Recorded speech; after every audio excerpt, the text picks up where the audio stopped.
Sabe quando a gente está lendo um texto antigo, sei lá, Bíblia ou qualquer clássico, e de repente aparece aquela página inteira de nomes. Uma lista telefônica. Exato, uma lista telefônica de nomes que a gente nem consegue pronunciar direito. A nossa reação é quase sempre a mesma, né? A gente passa o olho e, bom, segue em frente. Ok, muitos nomes, legal. Próxima página. Isso. Mas e se essa lista, que parece um trava-língua, for na verdade um mapa? Um mapa da estrutura social, da legitimidade e do propósito de uma nação inteira tentando se reerguer. Essa é a chave. E é exatamente essa a nossa conversa de hoje. A gente vai mergulhar no capítulo 6 de 1 Crônicas, que detalha a tribo de Levi. E para nos guiar, temos aqui anotações e comentários de duas Bíblias de estudo, a Holman e a Nova Almeida atualizada. A missão é transformar essa lista de nomes numa história viva. É uma ótima forma de colocar. Porque, veja bem, para a comunidade que voltou do exílio na Babilônia, que era o público original desse livro, esse capítulo não era um registro chato. Não era só história. De jeito nenhum. Era uma espécie de certidão de nascimento e constituição, tudo junto. Era o cronista dizendo, olha, a gente não perdeu a nossa identidade, a estrutura que Deus estabeleceu, ela continua de pé. Nossa, é um documento de resiliência, então? Exatamente. A nossa duração é legítima e nós temos um futuro. Ok, vamos começar a desvendar isso então. O capítulo já começa direto estabelecendo a base de tudo. Levi teve 3 filhos, Gerson, Coate e Merari, o ponto de partida. E o impressionante é que todo o organograma complexo que a gente vai ver nasce desses 3. Tudo sai dali. E de cara, a família de Coate já ganha um destaque, né? Sim, e é fundamental entender o porquê dessa estrutura. Diferente das outras tribos, como Judá, que recebeu um pedaço de terra... Um território próprio. Isso. A tribo de Levi não ganhou um território unificado. A herança deles era outra coisa. Era o próprio serviço a Deus. Então, o que o cronista faz aqui é genial. Ele usa a genealogia para criar o que a gente hoje chamaria de um organograma. Um organograma do serviço sagrado? Perfeito.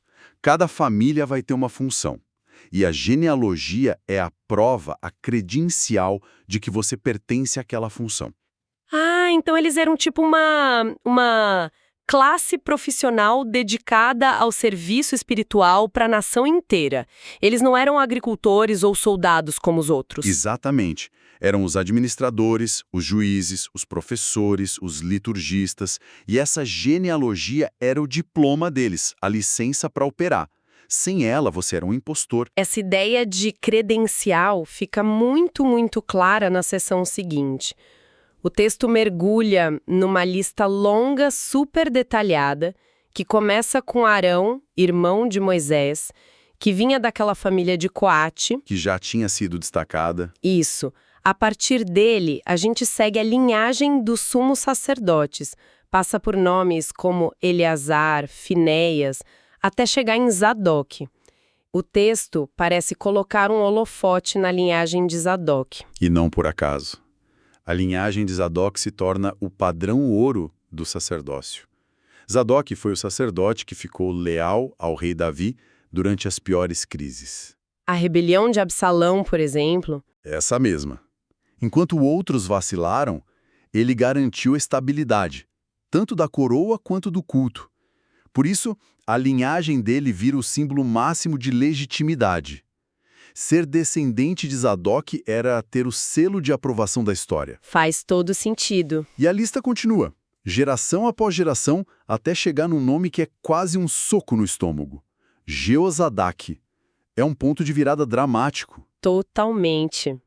Do lado do nome dele, o texto diz que foi levado cativo quando o Senhor levou Judá e Jerusalém para o exílio. Nossa. Essa linhagem perfeita de autoridade termina com uma nota de desastre total. A linha parece se cortada. É um recurso narrativo muito poderoso, conecta essa genealogia que parece abstrata ao trauma real do exílio. Mas o ponto do cronista é justamente dizer que a linha não foi cortada. Ah, Para a comunidade que voltou da Babilônia e estava reconstruindo o templo, essa lista era um documento legal.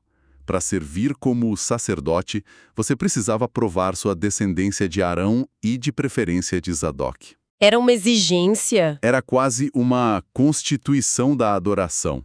Imagine tentar reabrir o Congresso depois de um longo período de exceção. Você ia precisar de um documento provando quem são os legítimos.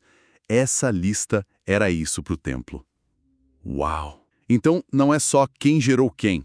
É um manifesto que diz: nossa liderança espiritual é legítima, nossa conexão com Deus sobreviveu à maior catástrofe da nossa história. É a prova de que a aliança não foi quebrada. Apesar de tudo, a estrutura de Deus para a redenção continuava de pé, pronta para ser reativada. Ok. E quando eu acho que entendi a lógica, o texto dá uma virada. Depois de estabelecer com tanto cuidado essa linha de autoridade sacerdotal, a elite, o alto clero, digamos assim, o foco muda. Completamente. O texto dedica um espaço enorme para os cantores. Peraí. A gente passa um tempão falando da linhagem do sumo sacerdote e agora o texto para tudo para detalhar a genealogia dos músicos. Por que a banda do templo é tão importante assim? Eu adoro essa pergunta porque ela vai direto ao ponto de como eles entendiam a adoração. Para nós hoje, música numa cerimônia pode parecer um acessório, algo para criar um clima. Uma trilha sonora de fundo. Isso. Para eles, era parte central do serviço. Não era entretenimento, era teologia. Era uma parte divinamente ordenada e altamente organizada do ministério. E a estrutura que o texto apresenta prova isso. Como assim? O cronista nos apresenta os 3 líderes dos coros. Ema, que era descendente de Coate, Asaf, de Gerson, e Etã, de Merari.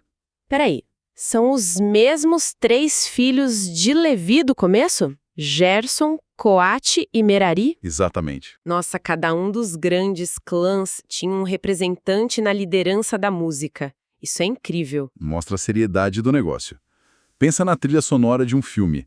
Sem a música do John Williams, Star Wars seria outra coisa. Uma história esquisita no espaço. Pois é. A música cria o drama, a emoção. No templo, Emã, Asaf e Etã eram os John Williams de Israel. A música deles era profecia, era história. Por isso, a liderança deles precisava ser tão legítima e comprovada quanto a do sumo sacerdote. Então, o som da adoração era tão estruturado e vital quanto os rituais do altar. O músico não era só um artista, ele era um ministro com uma função sagrada. Integral e essencial. Os salmos, por exemplo, não foram feitos para serem lidos em silêncio. Foram feitos para serem cantados por esses músicos. Eles eram os guardiões da teologia cantada de Israel. Ok, então já estabelecemos a legitimidade de quem serve no templo, tanto os sacerdotes quanto os músicos. Mas aí vem uma questão prática. Onde essa gente toda morava? Se eles não tinham um território, onde eles viviam? Isso, e é aí que o texto nos joga outra lista, que, de novo, parece só um monte de nomes de cidades, mas que esconde um sistema de organização genial. Uma dispersão estratégica. Totalmente planejada. Exato. O texto explica que eles não receberam um grande estado levítico. Em vez disso, receberam cidades com suas pastagens espalhadas por todos os territórios das outras tribos. E o texto é super específico nisso. Muito. Os sacerdotes descendentes de Arão receberam 13 cidades nas terras de Judá, Simeão e Benjamim, ali perto de Jerusalém. Os outros clãs receberam cidades em Efraim, Manassés, por toda a parte. E o texto diz que a distribuição foi feita por sorte. O que na mentalidade deles indicava uma direção divina. Certo. E o que parece uma desvantagem, não ter uma terra própria, era na verdade o ponto central do plano. Ao espalhar os levitas por toda a nação, o sistema garantia que os especialistas na lei, Os professores, os juízes... os guias espirituais, eles não ficassem isolados em Jerusalém. Eles estavam presentes em cada comunidade. Os levitas eram o tecido conjuntivo que unia todo o corpo de Israel. Então, na prática, essa dispersão era uma política pública de descentralização do conhecimento e da justiça? Em vez de ter que ir à capital para resolver tudo, cada região tinha seu próprio hub de governança e espiritualidade? É a analogia perfeita. Eram como embaixadas do sagrado e da lei em cada canto da terra. Exatamente. E tem mais um detalhe que o texto aponta que amplia ainda mais essa função. Várias dessas cidades levíticas são identificadas como cidades de refúgio.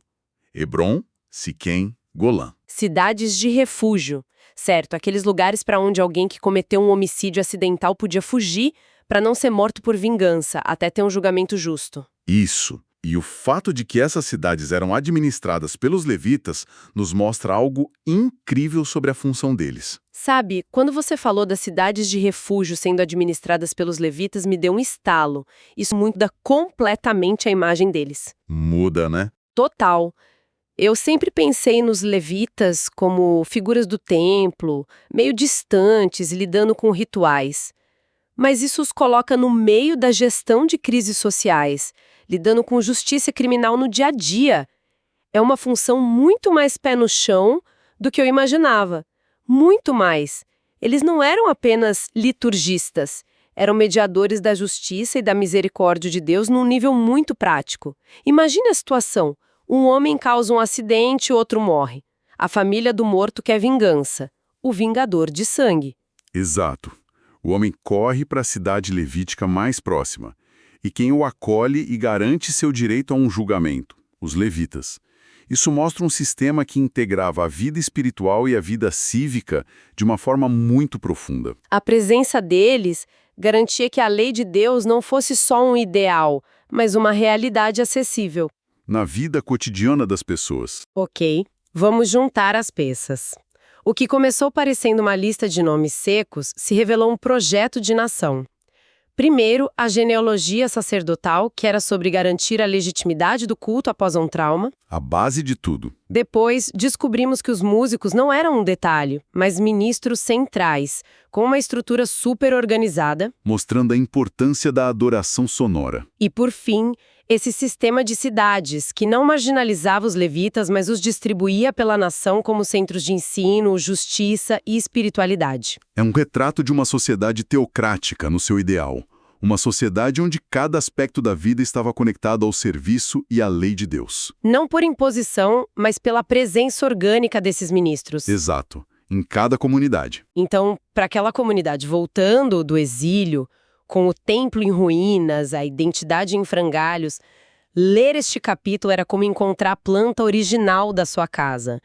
Dizia a eles quem eram, de onde vinham e como poderiam se reconstruir. Era um manual de identidade e um manifesto de esperança. Perfeitamente colocado. O cronista estava apresentando um modelo, talvez um modelo idealizado, de uma sociedade onde o sagrado não está confinado a um prédio, mas permeia tudo. O serviço a Deus não é um evento de fim de semana, é o sistema operacional da nação. E a dispersão dos levitas era a personificação dessa ideia, o que nos deixa com uma provocação para pensar, né? Com certeza. O que a gente viu aqui é um sistema onde os guardiões do conhecimento espiritual, da justiça, da ética, eles foram intencionalmente distribuídos para serem acessíveis a todos. Em vez de ficarem centralizados, isolados numa capital. Isso. E me faz pensar, qual é o impacto numa cultura ou em qualquer organização quando seus centros de sabedoria, de ética, não estão isolados, mas são intencionalmente integrados no tecido do dia a dia de cada comunidade? O que a gente pode aprender com esse modelo antigo sobre o poder da presença e da acessibilidade do conhecimento para construir uma sociedade mais justa e coesa?